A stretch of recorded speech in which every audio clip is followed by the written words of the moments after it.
భారతదేశంలో పాకిస్తాన్ని సృష్టించాలన్న ప్రయత్నం అయితే జరుగుతోంది. ఇప్పుడు ఫర్ ఎగ్జాంపుల్ దానికి సాక్ష్యం ఏంటంటే ఈశాన్య రాష్ట్రాలతో పాటుగా ఆ సరిహద్దు ప్రాంతాలలో ఏదైతే బంగ్లాదేశ్ నుంచి వచ్చినటువంటి వాళ్ళు లేకపోతే గనక రోహింగ్యాలని ఇక్కడికి పంపించబడినటువంటి ప్రతి వాళ్ళ వెనకాల వాళ్ళకి తెలియకపోవచ్చు, వాళ్ళ పావులు భాగం అని చెప్పేసి వాళ్ళ యొక్క తెలివితేటలో భాగం అన్నటువంటిది. అక్కడ ఏదైతే డెమోగ్రఫిక్ చేంజ్ క్రియేట్ చేయడం అంటే క్రమంగా సరిహద్దు ప్రాంతాలలో ముస్లిం డామినేషన్ పెంచేసేసి అది గిరిజన ప్రాంతాలు సిక్కులుండే ప్రాంతమైన పంజాబ్ అట్లాగే ఇతర వాళ్ళు ఉండేటటువంటి ప్రాంతాలు ముస్లిం డామినేషన్ పెంచేసి ఈ ముస్లిమ్స్ అక్కడ ఉన్న అమ్మాయిలు పెళ్లి చేసుకుని అక్కడ పిల్లల్ని కానీ అక్కడే వాళ్ళ సంఖ్య పెంచేసుకుని క్రమంగా అవి ముస్లిం రాష్ట్రాల కింద మార్చేసుకుంటే పాకిస్తాన్ ఎప్పుడు భూమి మన దేశంలోకి ఎంటర్ అయినా వాళ్ళకి సహకరించేటట్లు లైక్ ఇదివరకు కాశ్మీర్లో అట్లాగే రాగలిగిందనమాట. అది అదే తరహా ఎత్తుగడ వేస్తుంది. వాళ్ళు వస్తే ఏమవుతుంది అనడానికి సజీవ సాక్ష్యం.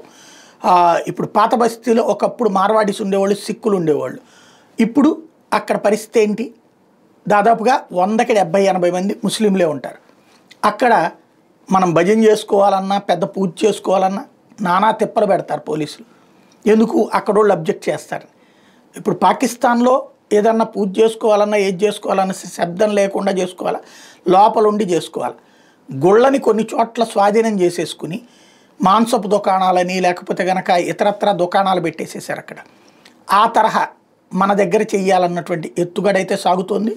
మనం ఇట్లాగే ఉంటే అంటే మనకెందుకులే ఇవన్నీ సహజం, అనవసరంగా ఎవడో రెచ్చగొడతాడు అనే దిక్కుమాలిన మాటలు దిక్కుమాలిన ఆలోచనల్లో ఉంటే ఏదో ఒక నాటికి ఆ బానిసల్లో మనం కూడా ఒకళ్ళగా మారుతాం.